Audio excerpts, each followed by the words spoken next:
Sən insanların xoşbəxt olmağı üçün əlindən gələni eləyirsən. İnsanların xoşbəxt olduqlarının fərqinə vardırmağa çalışıram. Onlar xoşbəxt olurlar. Bizim seanslarımız insanların həyata baxışını dəyişdiyi üçün, yəni normal psixoloji seanslardan fərqli olaraq, bizim seanslarımız insanların idraklarını, baxışlarını, həyata qarşı duruşlarını, düşüncələrini dəyişdiyi üçün, bəli, insanlar bizim seanslardan sonra dəyişirlər. İlkin mərhələdə xoşbəxtlik nədir? Bir dənə izah eləyək.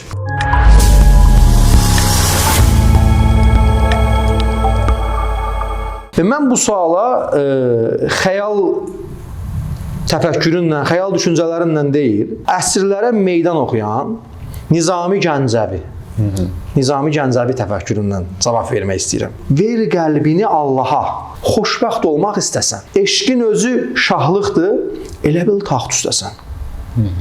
Ver qəlbini Allaha, xoşbəxt olmaq istəsən. Eşqin özü şahlıqdır, elə bil taxt üstəsən. Xoşbəxtlik nədir?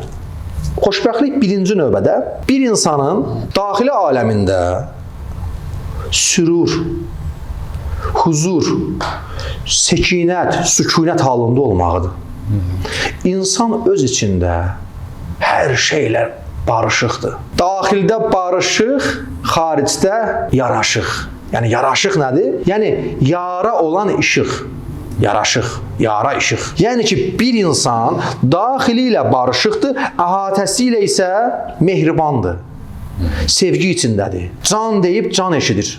Düşmançılıq eləmir. Sosial cəmiyyətdə, ictimai həyatda hər kəsdən adam mehribandır, hamıya can deyir. İnsanlar da ona can deyir. Daxili aləmdə öz içindəki Musa və Nemrud səsləri, mənfi və müsbət səsləri, NS qütbləri barışıqdır, rahatdır və əgər inanc etibarilə Allahı, yaradanı qəbul eləyirsə, onunla barışıqdır, razıdır və yaxud ateist isə təbiətlə, fiziki aləmlə razıdır və barışıqdır. Bax, üç cəhbədə daxili aləm, sosial həyat və mənəvi aspektdən insan rahatdırsa, huzurludursa, barışıqdırsa, o insan xoşbəxt insandır. Və bunun da formulları var, metodları var, üsulları var. Biz bunları insanlara çatdırırıq. Bəs bunun üçün sənə müraciət edən insanların düşüncələri adətən hansı yerdə olur ki, o xoşbəxtliyi tapa bilmirlər? Sən həmin xoşbəxtliyin agahlığını onlara qismət eləyirsən, onlara nəsib edirsən. Sənin vasitənlə bu nəsib olur onlara. Ümumiyyətlə, tək mənə müraciət edən insanlardan söhbət getmir. Ümumiyyətlə, insanlıq 3 mənəvi kateqoriyadadır. Mən bunu, həmin o Nizami, Füzuli, Nəsimi, o dərin irsdən gələrək 3 mənəvi kateqoriya, cahillər kateqoriyası, aqillər kateqoriyası, kamillər kateqoriyası. Sənin seyr etdiyin, gördüyün insanların hamısı üçündən birinə tabidir. Ya cahildir, ya aqildir, ya kamildir. Sual meydana çıxır ki, biz necə bilə bilərik ki, kim cahildir, kim aqildir, kim kamildir? Çox sadəcə. Bir insanın gözü eyib axtarır, dilindən gilə yaxır, gözü eyib axtarır və hər zaman pessimistdir, negativdir. Bax, bu insanlar cahil adlandıracağımız təbəqədir. Və onlar daim bəklənti içində olurlar və qınama içində olurlar. Cahillər. 2. Aqillər. Bu insanlar özləri ilə yarışırlar. Heç kəsdən işləri yoxdur. Əməksevər olurlar, çalışırlar, vuruşurlar və hədəf qoyub onun uğrunda çalışırlar və onlar digərlərinin işinə nə qarışmırlar, nə də işlərinə kimlərsə qarışdırmırlar. Bunlar da aqillərdir. Onlar kimsədən heç nə gözləmirlər, bəkləntiləri yoxdur və insanlara qınamırlar, başqa insanların qeybətini etmirlər, söhbətini etmirlər. Onların bütün diqqətləri öz həyatları və öz hədəflərindədir. Və bunlar da aqillərdir. Bir də var kamil insanlar. Kamil insanlar zamanında həm cahil olub vaxtilə, həm aqil olubdur. Kamil insanlar artıq öz işlərini, güclərini tullayıb, yaxşı mənada tullayıb da təbii ki, başqa insanların xoşbəxtliyini, başqa insanların huzurlu olmağını, başqa insanların sevincini özünün xoşbəxtliyinə, huzuruna və sevincinə dəyişənlərdir. Onlar başqa insanlar üçün çalışanlardır, yanan alışanlardır, kamil insanlar. Və onlar kimsədən incimirlər, kimsəni qınamırlar və daim onlara qarşı olan pislikləri də sevgi ilə bağışlayırlar və qəlblərində öfkə olmur. Həqiqətən çox çətin bir şeydir. Bu son dediyiniz şey çox çətin bir şeydir. Həmin şeyi əldə etmək üçün necə bir formul var? Var ki, yəni həmin insanlar onlara qarşı olunan pislikləri, xəyanətləri, problemləri, onlara qarşı olunan cinayətləri qəbul edib həmin şeylə barışsınlar və həmin insanın yaxşılığı üçün çalışsınlar hətta. Nizami Gəncəvi deyir ki, qüdrət elmdədir. Başqa cür heç kəsə üstünlük eləyə bilməz. Bu elm hansı elmdir? Bugün bizim tədris elədiyimiz kimya, biologiya, fizikadırmı? Onun cavabını Yunus Emre verir. Elm bilməkdir. Elm özün bilməkdir. Sən özünü bilməz isən, bu necə elm bilməkdir? İndi insan özünü ilahi pəncərədən, ali həqiqətin pəncərəsindən dərk eləyərsə, o dediyin kamil insan olmaq çox asandır. İlahi pəncərədən necə dərk eləyəcəyik? Çox maraqlıdır. Mənim üçün bir bilgi müqəddəs kitablara uyğun gəlirsə, bugünkü yer üzünü idarə eləyən rasional elmə uyğun gəlirsə və mən onu həyatıma tətbiq edirəm, faydasını görürəm və insanların həyatına tətbiq edirəm, faydasını görürəm, o bilgi mənim üçün həqiqətdir. İndi gəlin baxaq, Nizami Gəncəvi 900 il bundan öncə, yəni 9 əsr öncə bizə nə mesaj verir? İnsanın yaradılışı ilə bağlı deyir ki, torpaqdan yaratdın mayəmi mənim, torpaqdan yem aldı bütün bədənim. Nizami Gəncəvinin beyti. Bu beytin qarşılığında Qurani-Kərim Hicr surəsi 26 deyir ki, biz insana torpaqdan xəlq etdik. Nizami Gəncəvi deyir ki, qovdun şirin yuxunu göz pərdəsi dalına, can köynəyi geydirdin bədənin zulalına. Bu fiziki bədənin zulalına bir can, bir eterik, enerji olan bir can köynəyi geyindildiyini söylüyor. Qurani-Kərim deyir ki, biz nəfsi insan vücuduna səvva elədik. Şəms surəsi 7-də. Nizami Gəncəvi deyir ki, sən bizə ruh verən günəşsən artıq, daima parlarsan, biz də solmarıq. Nizami Gəncəvi deyir. Və yaxud uçur ərş aləminə vücuddan qurtulanlar, Cəbrailə qanadını taxır ruhuna onlar. Hansı yerdən gəlibsə, həmən yerə çapdı ruh, xəyal tapa bilməyən bir gözəllik tapdı ruh. Nizami Gəncəvi deyir. Qurani-Kərimə baxırıq, Səcdə surəsi 9 deyir ki, mən insana ruhumdan üfürdüm. Nizami Gəncəvinin beytləri ilə Quran həqiqətləri üst-üstə düşür. Sonra baxırıq insana, bugün psixologiya deyilən bir elm sahəsi var. Böyük vüsət alıb yayılır. Psixoloqlarımız var dəyərli. Psixologiya sahəsi inkişaf edir günü-gündən. Psiko, ruh deməkdir. Logos elm deməkdir. Yəni ruhun elmi. Yəni insan sadəcə ətdən, sümükdən ibarət olan bu bədəndən ibarət deyil. İnsanın bir mənəvi ruhu var. Mənəvi dərinliyi var və insan yalnız o ruhunun fərqinə varar isə, o ruhu ilə barışarsa, ruhunu tanıyarsa, ruhunun sahibi ilə rabitə qurarsa, Rabbla rabitə qurularsa, o insan xoşbəxtliyi tapar. Xoşbəxtlik ancaq bu üsulla hasil ola bilər. Başqa cür olan xoşbəxtlik məcazi xoşbəxtlikdir. Ver qəlbini Allaha, xoşbəxt olmaq istəsən.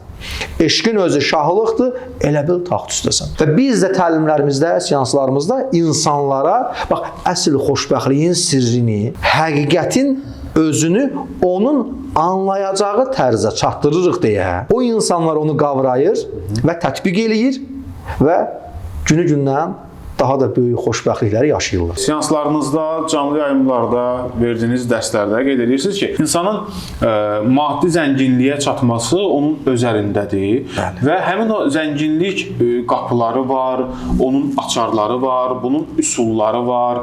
Gəlin ondan danışaq. Yəni maddi zənginlik birinci növbədə gəlin başlayaq o nədir və necə onu insan özündə təmin edə bilər ki, istədiyi qədər rifaha çata bilsin. Möhtəşəm sualdır, gözəl sualdır. Ümumiyyətlə, maddi zənginlik nədir?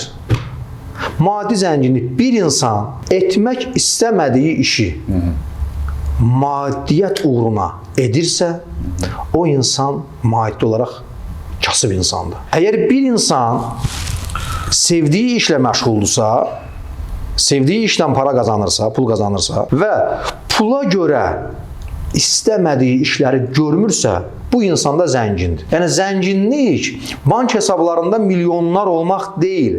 Zənginlik pula görə istəmədiyi işləri görməməkdir. Kim maddiyata görə sevmədiyi işləri görmürsə və normal yaşaya bilirsə, yəni sevdiyi işlərlə məşğul olub, öz maişətini, öz dolanışığını keçirdə bilirsə həyata, o insan zəngin insandır. Zənginlik bu qədər basit bir şeydir. Heç bir qüvvə mənə sevmədiyim bir işi elətdirə bilməz. Zənginlik insanın hesabında çoxlu pul olmağı deyil. Bəs onda bu qədər bəsitdirsə, yəni insanlar bunu anlamaqla məsələnin praktik tərəfi həll olunmur axı.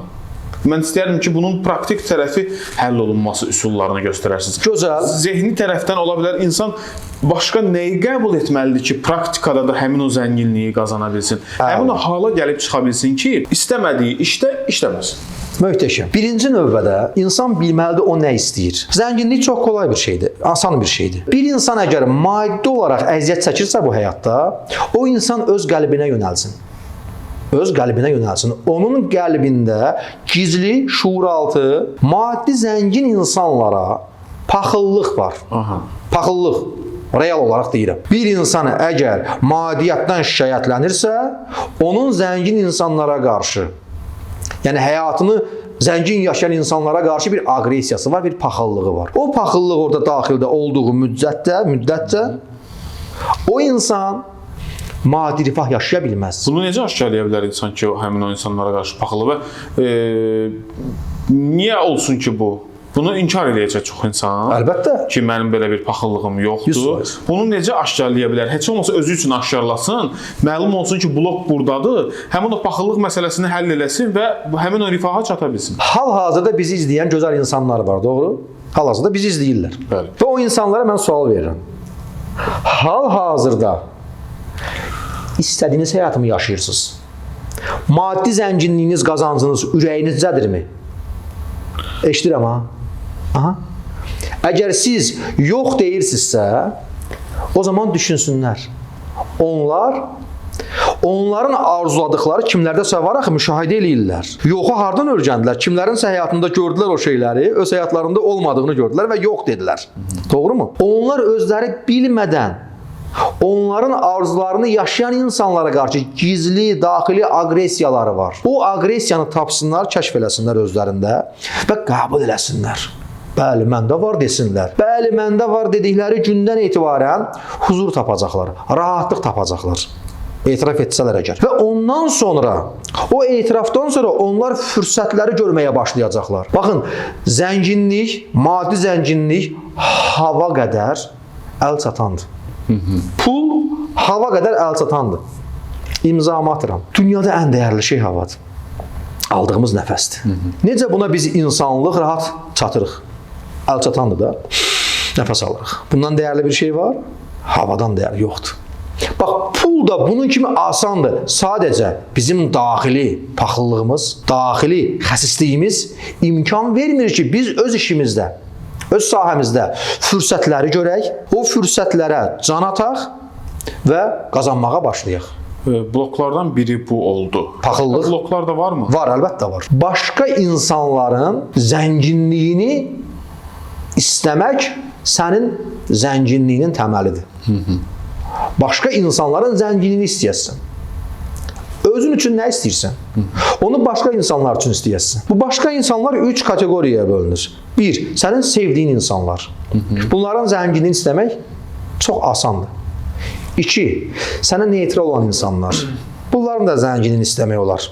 Amma bizim həyatımızı dəyişən faktor bizim nifrət etdiyimiz insanların zənginliyini istəməyimiz. Düşünsənə, sənin nifrət etdiyin, sənə pislik edən bir insanın maddi rifahını, zənginliyini, xoşbəxtliyini istəyə bilərsənmi?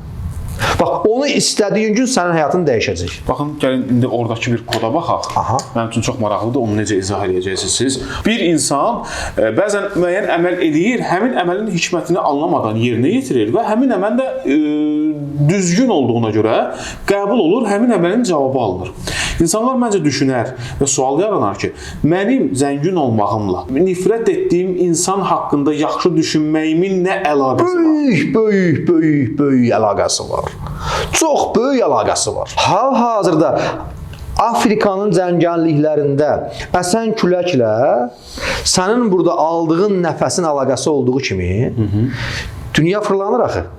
Dünya fırlandığı zaman kainatdakı hər hansısa bir mövqe az öncə bu müstəvidə kainat tərəfindən deyirəm. Bu müstəvidə bəlkə New York vardı 8 saat öncə. Dünya fırlandı, indi mən varım. Bütün bu kainatda hər şey görünməz əlaqəlidir bir-biri ilə. Sənin günəşlə əlaqən var. Günəşin istisini hiss eləmirsən canında. Günəşin işığı ilə baxmırsan hər gün çölə bacıya. Əlaqən var, doğrumu? Sənin əhətəndə nifrət etdiyin insanlar var. Bu günə qədər beyninə kodlanıb, sənə qarşı pisliklər eləyiblər. Görə-görə iftira atıblar, qəlbini sındırıblar, haqqına giriblər və onlar sənin beynində 100 milyard neyron var. O neyronların bir-birləri ilə aksonlar və dendritlər vasitəsilə sinapslar yaradırlar. Yəni elektrokimyəvi bir mexanizasiya var beynində. Və ora o insanlar etiketlənibdir. Filan kəs mən nifrət edirəm. Və oradan çıxan manyetik negativ dalğalar elə bir sənin aura alanında və həyatda təsir yaradır ki, sənin həyatında pul qazanacağın, uğur qazanacağın hadisələrə və fürsətlərə təsir edir. Sən beynində o əliyə, vəliyə, pirvəliyə olan aqresiyanı, nifrətini səmimi qəlbdən saxladığın zaman səndən çıxan dalğalar neytral və pozitivə çevrildiyi zaman qısa bir zaman zərfində bu sənin həyatında özünü əks etdirir. Yoxlasınlar. Yoxlasınlar. İnsanlar yoxlasınlar, həmin insanlar üçün xoş dualar eləsinlər və nəticəsini də düşünürəm ki, Xəyal bəy inandığım şəxslərdən də mütləq ki, görəcəklər. Sizin seanslarda iştirak edən şəxslərdə, elə mən özüm də bir neçə səhər yeməyində iştirak eləmişəm sizin dəvətinizlə. Orada insan ömrünü müəyyən hissələrə bölürsünüz.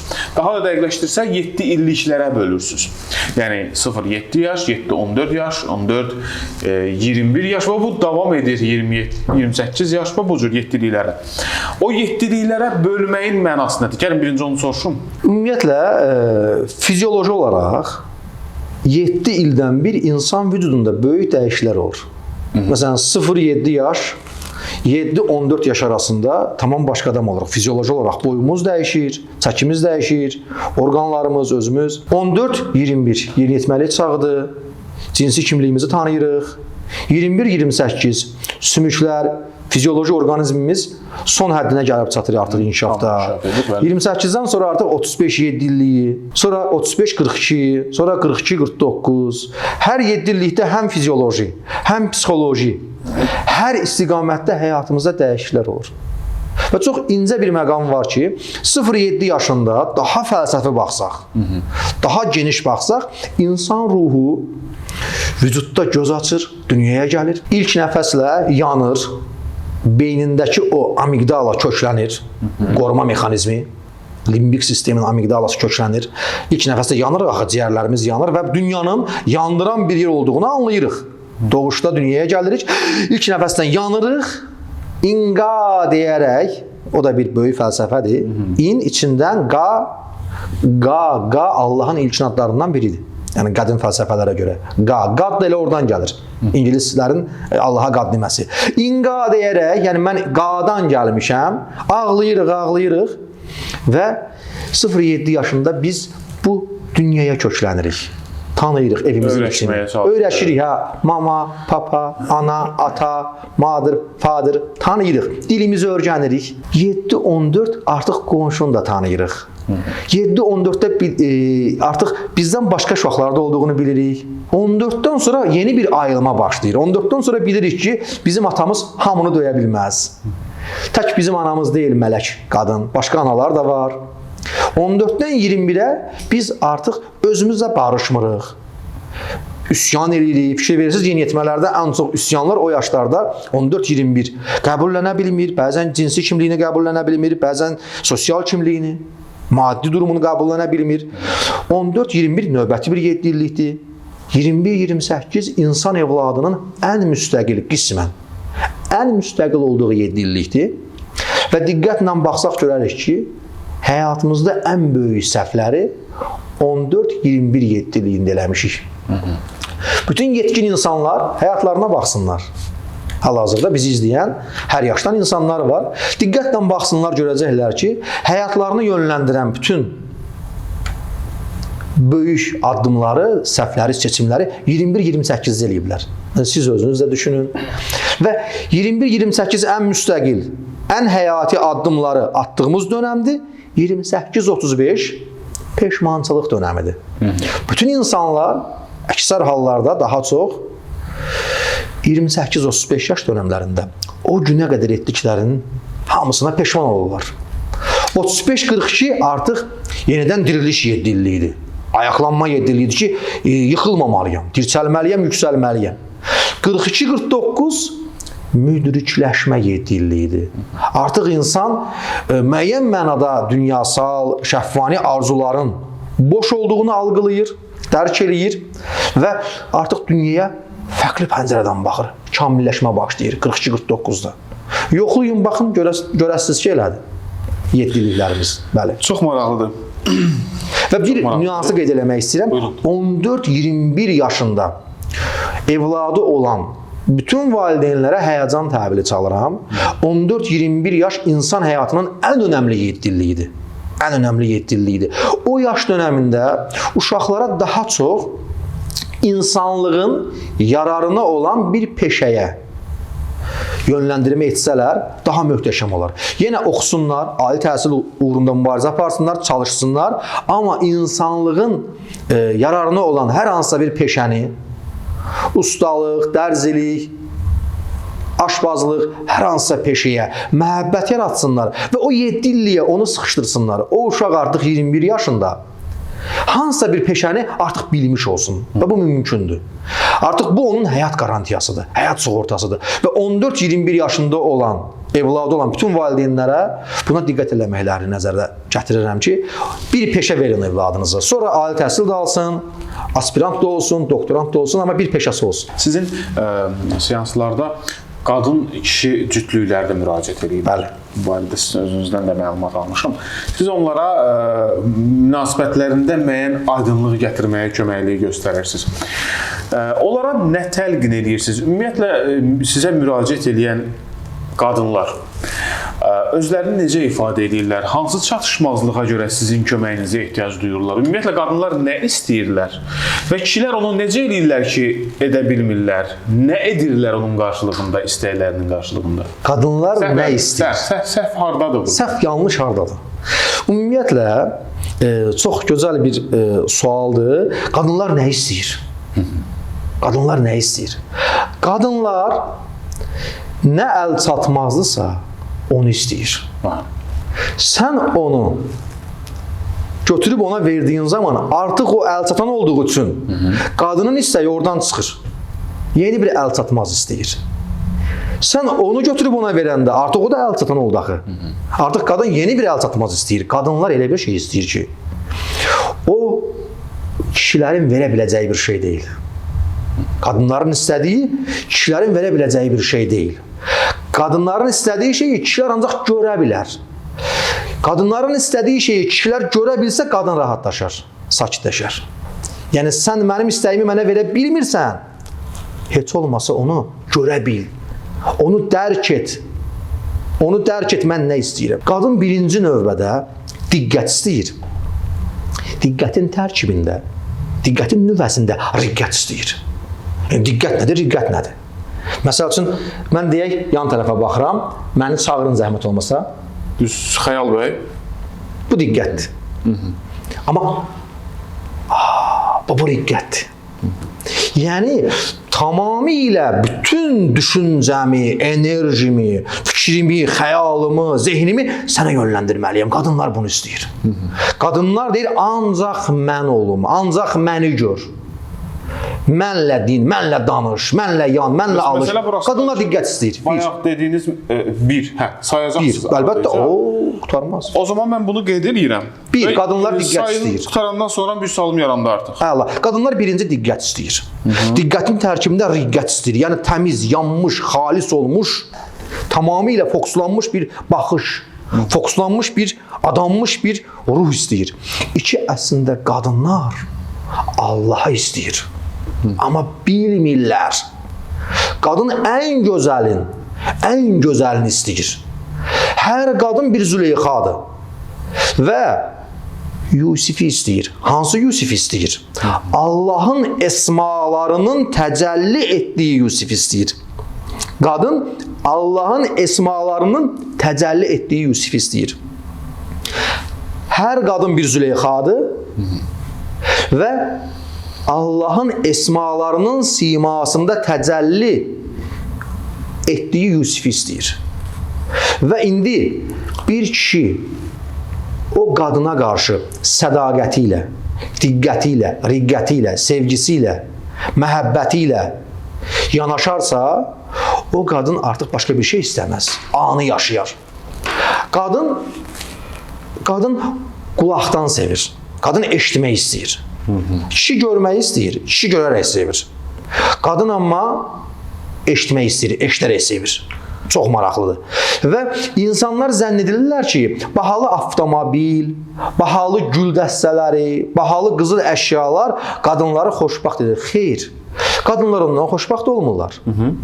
Qadınlar bədbəxt olduqları zaman qadın niyə kişidən maddiyyət tələb edir? Qadın maddiyyətlə kişidən qisas alır əslində. Qadın sənə qarşı öfkəlidir, acıqlıdır. Bilmir o öfkəni, acığı nə ilə çıxsın, o zaman səni xərcə salır. Onu istəyir, bunu istəyir, iPhone istəyir, maşın istəyir, ev istəyir, bahalı zinət əşyası istəyir. Qadının heç umurunda deyil o. Sadəcə düşünür ki, sənin maddi xərcə salarsa, sənə öfkəsinin əvəzini çıxmış olar. Qadın xoşbəxt olduğu zaman heç nə istəmir. Qadın eşidilmək istəyir.